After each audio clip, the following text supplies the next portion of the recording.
Hello everyone, how are you all. आज की video में हम बात करेंगे डॉक्यूमेंट वेरिफिकेशन के बारे में। तो मैं सजेस्ट करूंगी, भले ही आपका एग्ज़ाम अच्छा हुआ हो या बुरा हुआ हो, आप एटलीस्ट अपना डॉक्यूमेंट्स प्रॉपर तरीके से बना के रख लीजिए। बिकॉज ज़रूरी नहीं है आपने सोचा हो कि आपका एग्ज़ाम गलत ख़राब हुआ है और आपका नंबर नहीं आएगा तो नेगेटिव मत सोचो, क्योंकि नेगेटिव तो सब कुछ हो ही रहा है। तो बेटर अगर कुछ सोच ही रहे हो तो कुछ पॉजिटिव सोच लो, ठीक है। तो उस चीज़ के बारे में मत सोचो कि रिजल्ट क्या आएगा, कैसा आएगा। मुझे ऐसा लग रहा है कि शायद मई एंड तक रिजल्ट आ जाना चाहिए। बाकी कह कुछ भी नहीं सकते, जैसे कि अचानक से इन्होंने एग्ज़ाम ले लिया, ऐसे अचानक से किसी दिन रिजल्ट का धमाका भी हो जाएगा। But for the safer side, और एक समझदार कैंडिडेट वही होगा जो अपने बारे में पॉजिटिव सोचेगा, हमेशा नेगेटिव नहीं सोचना है, भले कितना भी खराब एग्जाम हुआ हो। क्योंकि केवीएस के टीयर 1 में हमने देखा है कि बहुत से ऐसे लोग जिनको अच्छा, और इवन एएमआरएस के टीयर 1 में भी ये हुआ था कि जिनको अच्छे मार्क्स की उम्मीद थी उनका क्वालिफाई नहीं हुआ, और जिनको लग रहा था कि हमारा नहीं हो पाएगा उन लोगों का भी क्वालिफाई हो गया है। तो कभी कभी ना पता नहीं रहता किस्मत आपको किस डायरेक्शन में ले जाना चाहती है। तो अपना जो आपका पार्ट बनता है उसकी आप प्रिपरेशन करके रखिए। जितने भी रेगुलर अपडेट्स हैं और जो डीवी में जो भी चाहिए होंगे डॉक्यूमेंट्स, उन सब की लिस्ट मैं आपको टेलीग्राम पे शेयर कर दूंगी। So make sure you have join the Telegram channel. उसका लिंक आपको चैनल के अबाउट सेक्शन में मिल जाएगा, वहाँ से आप ज्वाइन कर सकते हैं, ठीक है। बाकी आपकी कुछ सजेशंस हो या आपको लगे कि इस लिस्ट में जो मैं आज आपको बताऊंगी उसमें अगर कुछ मिस हो गया है तो आप कमेंट सेक्शन में बता दीजिएगा। मैं आपके कमेंट को पिन कर दूंगी सो दैट सबकी हेल्प हो जाए, ठीक है। तो डॉक्यूमेंट वेरिफिकेशन में होगा क्या, हम दोनों बात करेंगे ईएमआरएस और केवीएस के बारे में। डॉक्यूमेंट्स दोनों में ऑलमोस्ट सेम लगेंगे। बाकी ये वो है कि जो मैंने प्रीवियसली जो भी डॉक्यूमेंट्स मांगे थे उसके हिसाब से मैंने लिस्ट बनाई है। अभी जब डॉक्यूमेंट वेरिफिकेशन की लिस्ट आएगी तो एक फ्रेश लिस्ट आएगी, ठीक है। तो हम उसमें देख लेंगे, अगर हमारे कुछ डॉक्यूमेंट्स कम भी रह रहे होंगे तो हम उस अकॉर्डिंग बना लेंगे। लगभग वैसे सारे डॉक्यूमेंट्स आज की वीडियो में हमारे कवर हो जाएंगे, ठीक है। अब एक चीज़ को समझना कि ईएमआरएस जो है उसका तो ये टीयर 2 फाइनल राउंड था। अब डीवी होगा, डीवी यानी डॉक्यूमेंट वेरिफिकेशन।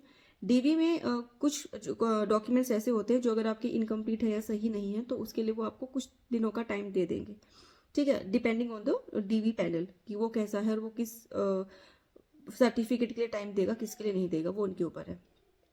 लेकिन केवीएस में क्या होता है कि अब तक तो ऐसा हुआ है केवीएस में हर बार कि जिस दिन इंटरव्यू होता है सेम उसी दिन आपका डॉक्यूमेंट वेरिफिकेशन होता है, ठीक है। आप एक जो भी आपका सेंटर है वहीं पे एक टीम आपकी डॉक्यूमेंट वेरिफिकेशन के लिए बैठी होगी। वो अलग अलग कैटेगरीज के हिसाब से लोगों को बिठा देते हैं और एक साइड आपका इंटरव्यू हो रहा होता है, ठीक है। अगर तो आपने डॉक्यूमेंट वेरिफिकेशन आपका क्लियर हो गया तो ही आप इंटरव्यू राउंड के लिए जाओगे, ठीक है। अगर आपका डॉक्यूमेंट वेरिफिकेशन में आपका कोई सर्टिफिकेट मिसमैच हो गई या आप रिजेक्ट हो गए तो आपको इंटरव्यू में बैठने का एक्सपीरियंस लेने का भी आपको चांस नहीं मिलेगा। सो ईएमआरएस में फिर भी 1% चांस है कि आपको कुछ सेलेक्टेड डॉक्यूमेंट्स अगर आपकी इम्प्रॉपर हैं तो आपको टाइम मिल जाए। श्योरिटी नहीं है क्योंकि केवीएस में तो फुल एंड फाइनल है, ठीक है। और उसके बाद एक फिर से लिस्ट निकलेगी, ठीक है। वो कट ऑफ की नहीं निकलेगी, डायरेक्ट एक लिस्ट निकलेगी जो बच्चे क्वालिफाई हो गए होंगे जिनका डीवी होने के बाद, ठीक है, फाइनल सिलेक्शन। और उसका ज्वाइनिंग लेटर आ जाएगा, ठीक है। तो ये चीज़ है। तो अब समझ लेते हैं कि हमारे कौन कौन से हमें डॉक्यूमेंट्स रेडी करके रखने हैं। तो सबसे पहले अभी आप पेन पेपर लेके बैठना, जो भी मैं बोलूँगी लिखते जाना उसको, ठीक है। आपका एडमिट कार्ड टीयर 1 टीयर 2 दोनों का आपका एडमिट कार्ड आपके पास होना चाहिए। आई होप आपने संभाल के रखे होंगे, ठीक है। और उसके बाद जो आपका एप्लीकेशन फॉर्म है, जब आपने एप्लीकेशन फॉर्म फिल किया था तो आपने देखा होगा लास्ट में प्रॉपर प्रिंटेबल फॉर्मेट में एक पीडीएफ आई होगी आपके पास। साइट पे ही रहती है वो, यूजुअली कुछ बच्चे इसको डाउनलोड कर लेते हैं, कुछ नहीं करते। और कुछ लोग कैफ़े पे जाके फिल करवाते हैं। तो जब कैफ़े पे जाते हैं तो वो आपको उस एप्लीकेशन फॉर्म की प्रिंट कॉपी निकाल के दे देते हैं, ठीक है। या फिर आपकी हो सकता है मेल आईडी पे सेंड कर दिया हो, तो उसका एक प्रिंट निकलवा लेना। अगर नहीं है तो घबराना नहीं, आप ईएमआरएस या केवीएस जिसके भी डीवी के लिए आप आगे जा रहे हैं उसकी साइट पे जाना, अपनी लॉगिन आईडी डालना, वहाँ पे एप्लीकेशन फॉर्म आपको दिखेगा, क्लिक करना, पूरा आपका फॉर्म निकल जाएगा, ठीक है। वहाँ से उसको डाउनलोड करके लाइक प्रिंट करवा लेना उसका, ठीक है। उसके अलावा आपको वैलिड आईडी प्रूफ चाहिए। आईडी प्रूफ वो जिसमें जो भी डिटेल्स आपने लाइक आपका जो मेजर डिटेल्स होती हैं, आपका नेम प्रॉपर सरनेम के साथ है यानी या स्पेलिंग प्रॉपर होनी चाहिए, आपका डेट ऑफ बर्थ और आपका फादर्स नेम, ये और आपकी फोटो, ये 4 चीज़, ठीक है। फादर्स नेम फिर भी किसी किसी में नहीं होता है, बट ये 3 चीज़ जो है लाइक आपका नेम, आपका डीओबी और आपकी फोटो, ये 3 चीज़ उस आईडी में होनी चाहिए, सेम उसी स्पेलिंग या सरनेम के साथ उस तरीके से जो आपने फॉर्म में फिल किया था। तो आपका Aadhaar card, PAN card, voter ID card, ये सारे आपके वैलिड आईडी प्रूफ में काउंट होते हैं। अब देख लेते हैं कि हमें, हाँ, इसके अलावा आपको पासपोर्ट साइज फोटो लेके जानी है, 4 से 6 फोटोज आप लेके जाइएगा अपने साथ, और एक्स्ट्रा हो तो एक्स्ट्रा ले जाना, वापस आ जाएगी, फोटो में कोई ज़्यादा वेट भी नहीं होता। आगे बात करते हैं एजुकेशनल डॉक्यूमेंट्स। आपकी 10th की मार्कशीट आपको चाहिए, जो कि आपकी डेट ऑफ बर्थ का प्रूफ होगी। देन आपकी 12th की मार्कशीट, ठीक है। उसके बाद आपकी ग्रेजुएशन की degree plus marksheet, like graduation अगर आपकी 3 इयर्स की है तो आपके 6 सेमेस्टर्स हो गए, तो 6 सेमेस्टर्स की आपकी जो मार्कशीट आती है वो, प्लस में जो आपकी डिग्री आती है, यानी 7 डॉक्यूमेंट्स हो गए आपके ग्रेजुएशन के। सेम पीजी के, ठीक है। पीजी में भी आपको क्या चाहिए होगा, आपकी सेमेस्टर वाली सर्टिफिकेट जो स्कोर कार्ड होता है, प्लस आपका फाइनल डिग्री। इतना डन। उसके बाद, और इसी सीक्वेंस में लिखना जिस सीक्वेंस में मैं आपको बता रही हूँ, आगे समझाऊंगी ऐसा क्यों। प्रोफेशनल क्वालिफिकेशन के लिए बात करें तो आपने बीएड किया होगा या डीएलएड किया होगा, उसकी जो आपकी सेमेस्टर की जो भी कॉपीज है, स्कोर कार्ड है अगेन, और उसकी सर्टिफिकेट, लाइक जो डिग्री होती है, ठीक है। इसके अलावा आपने सीटेट क्लियर किया होगा तो उसकी कॉपी चाहिए, उसका प्रूफ चाहिए, ठीक है, जो सर्टिफिकेट आपकी आती है। पीआरटी और टीजीटी के लिए एग्जाम होता है, अभी तक पीजीटी के लिए नहीं होता, तो जो पीजीटी के लिए जिन्होंने अप्लाई किया उनको सीटेट की रिक्वायरमेंट नहीं है उनके पास, मतलब परेशान मत होना कि हम कहाँ से रहें, क्योंकि अभी तक सीटेट पीजीटी लेवल पे नहीं होता है। बट मुझे ऐसा इंट्यूशन आ रहा है जैसे हालात कर दिए हैं, नेक्स्ट टाइम जब ये रिक्रूटमेंट होगा, ये हमारा केवीएस का, उससे पहले सीटेट को ये पीजीटी लेवल पे भी कंपल्सरी कर देंगे, ठीक है। अगर ये जो बेसिक डॉक्यूमेंट्स है ये आपके पास नहीं हुए तो आपका candidature on the spot reject हो सकता है। ये वो डॉक्यूमेंट्स है जो बिल्कुल कहते हैं ना, बिल्कुल क्रूशियल डॉक्यूमेंट्स है, जिसपे कोई, वो लोग बिल्कुल भी आपके साथ लाइक भाईबंदी नहीं करेंगे, नहीं है नहीं तो रिजेक्शन, टोटली रिजेक्शन। कुछ वीडियो टाइम पहले मेरे पास एक वीडियो में एक बच्चे का कमेंट आया था, लाइक एक स्कूल कोई बच्चा था, वो, उसका कमेंट आया था कि मैम मेरी जो डिग्री है वो अभी तक आई नहीं है, तो मैं क्या करूं, ठीक है। तो उस टाइम तो मैंने उनको आंसर भी कर दिया था कि क्या करना है, और मैंने उनको ये भी बोला था कि एग्जाम दे दो, उसके बाद इसके ऊपर डिटेल में बात करेंगे।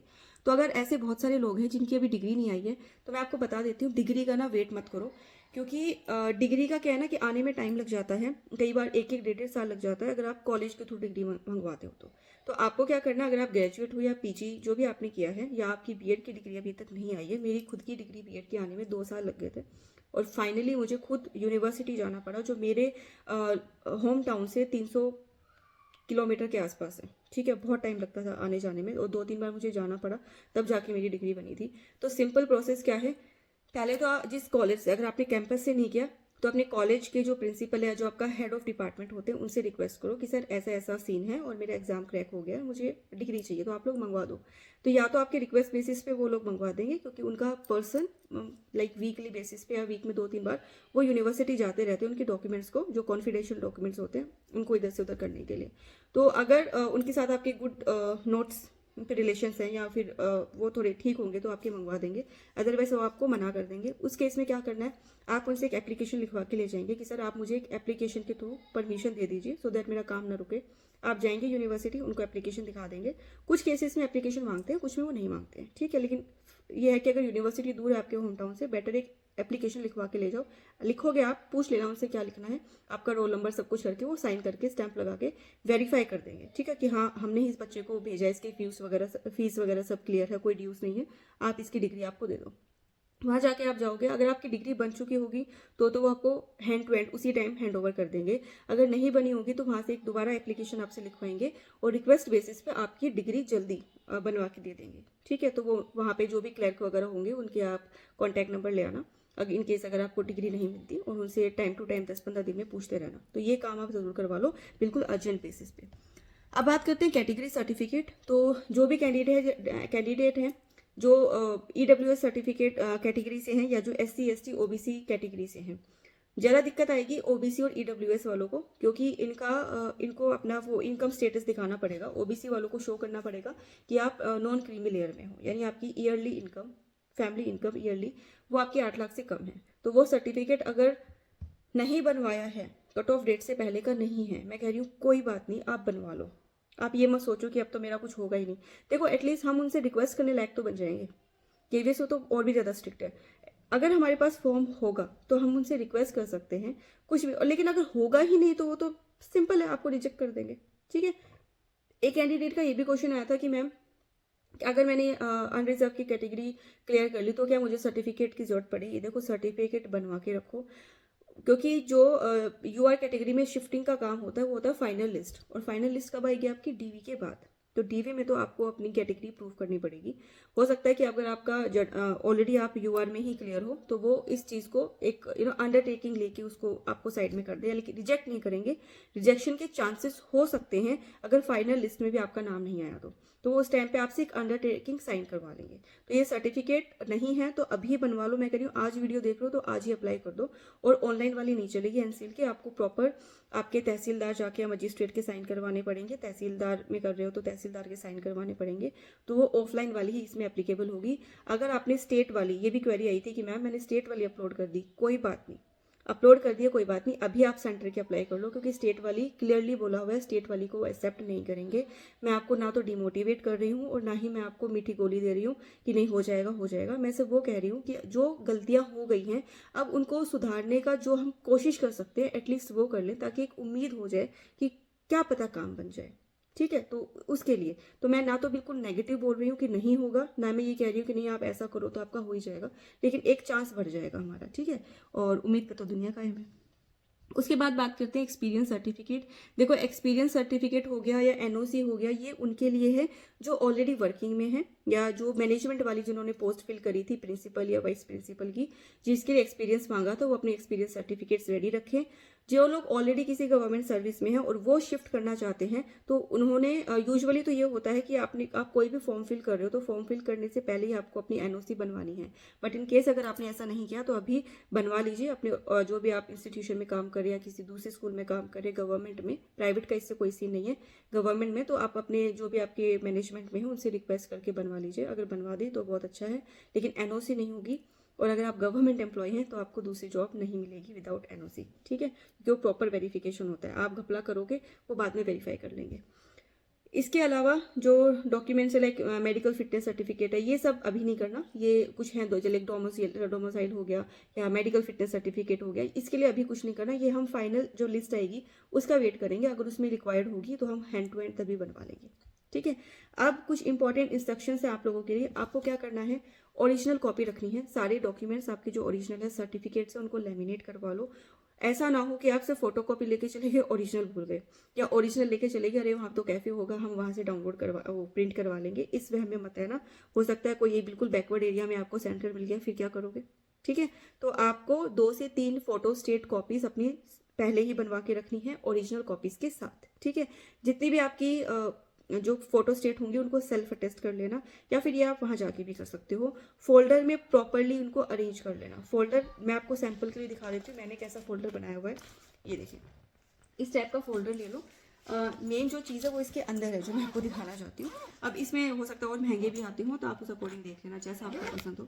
मैं जो आपको मेन चीज़ दिखाना चाहती हूँ वो ये है कि इसके अंदर ना ये इस तरीके से ये लीव्स हैं, ये ट्रांसपेरेंट प्लास्टिक की लीव्स हैं, इसके अंदर स्पेस है।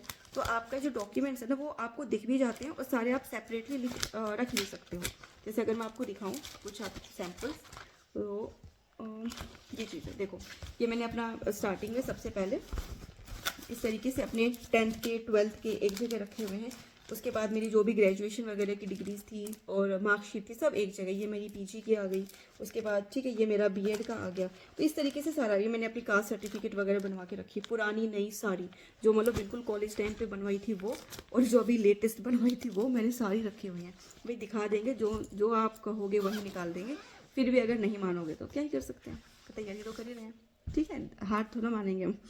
तो ये चीज़ें हैं। तो इस तरीके से एक फाइल में अभी से जो सीक्वेंस मैंने आपको स्टार्टिंग में बताया है वो सीक्वेंस मैं टेलीग्राम पे भी शेयर कर दूंगी, उसी सीक्वेंस में अपनी फाइल अभी से रेडी रखो। कॉमन मिस्टेक जो आपको नहीं करनी है, एक तो आपके डॉक्यूमेंट्स इनकम्प्लीट नहीं होने चाहिए। कोई भी जो आपकी कास्ट की सर्टिफिकेट है वो रॉन्ग नहीं होनी चाहिए। लाइक जो मैंने बताया है कि स्टेट वाली नहीं चलेगी, सेंटर वाली ही होनी चाहिए। फोटोज़ का ध्यान रखना, फोटो मिसमैच नहीं होनी चाहिए। अगर किसी ने उस टाइम ऐसे ही किसी के रैंडम टाइम पास करने के लिए फोटो लगा दी और अब आपका पास हो गया, अब आप सोच रहे हो कि चलो अब मैं ही खुद ही दे देता हूँ, अगर आपकी फोटो मिसमैच हो रही है तो उसमें भी गड़बड़ हो जाएगी। ओरिजिनल डॉक्यूमेंट्स बिल्कुल नहीं भूलना, original documents is must. Photo state फिर भी 1% वहाँ पे हो जाएगी, ओरिजिनल मत मतलब मत भूलना, पक्का से अभी से रख लो। ठीक है, तो ये था आज की वीडियो में। आई होप आपको समझ में आ गई होंगी सारी चीज़ें। और को बहुत सारे लोग कह रहे हैं कि मैम कट ऑफ पे वीडियो बना दो। देखो मैं वही वीडियो बनाती हूँ जिसमें मैं खुद कंफर्टेबल फील करती हूँ, या मुझे ये फील होता है कि हाँ मैं एक प्रॉपर और जेन्युइन इन्फॉर्मेशन आप लोगों तक पहुँचा सकती हूँ। ठीक है, अगर इस वीडियो में कुछ गलत बोल दिया हो कुछ डॉक्यूमेंट्स के बारे में, और आपको वो लगता है कि कुछ गलत बोला या कुछ और चीज़ ऐड करनी चाहिए, उसका आप कमेंट सेक्शन में बता देना, ताकि मेरा पर्पस है सबकी हेल्प हो, तो किसी को मिसलीड या मिसगाइड नहीं करना। अब कट ऑफ की बात है कि ना तो मेरे पास सबके पेपर्स हैं। अब जो प्रॉपर ये बड़े इंस्टीट्यूशंस होते हैं, इनके पास खुद बच्चे भी पढ़ते हैं, इनके कोर्सेज भी लिए होते हैं, तो इनके पास डेटा होता है प्रॉपर। तो मेरे पास ना तो डेटा है, और देखो डेटा उनका भी फेल हुआ था। आप 1% आप एमसीक्यू वाले पार्ट का आप बता सकते हो कि चलो ये कट ऑफ जा सकती है, कुछ पोल वगैरह मैं डाल दूंगी, ठीक है, क्योंकि टेलीग्राम पे बहुत सारे कैंडिडेट्स ने ज्वाइन किया हुआ है, तो वहां से आ भी जाएगा 1% में कोशिश करूँ तो। लेकिन व्हाट अबाउट डिस्क्रिप्टिव? डिस्क्रिप्टिव का हमें नहीं पता ना कि एग्जामिनर क्या सोच के चेक करेगा, हमें कुछ भी नहीं पता। तो अभी कट ऑफ के ऊपर ध्यान मत दो, अभी बस ये सोचो कि यार मेरा हो जाएगा और मुझे डीवी की प्रिपरेशन करनी है। ठीक है, इन बिटवीन जो भी फॉर्म्स निकल रहे हैं फिल करो और अपने आगे की प्रिपरेशन करो, और चैनल से जुड़े रहिए क्योंकि और अपडेट्स आती रहेंगी। एक थोड़ा सा मैं इस बारे में सर्च कर रही हूँ और एक आइडिया लगा रही हूँ प्रीवियस पैटर्न को देखते हुए कि expected exam date result date कब हो सकती है, तो उसके बारे में जल्दी एक वीडियो आएगी। तो तब तक के लिए बने रहिए और अपना ध्यान रखिए। ठीक है, मिलते हैं अगली वीडियो में। Bye bye, take care.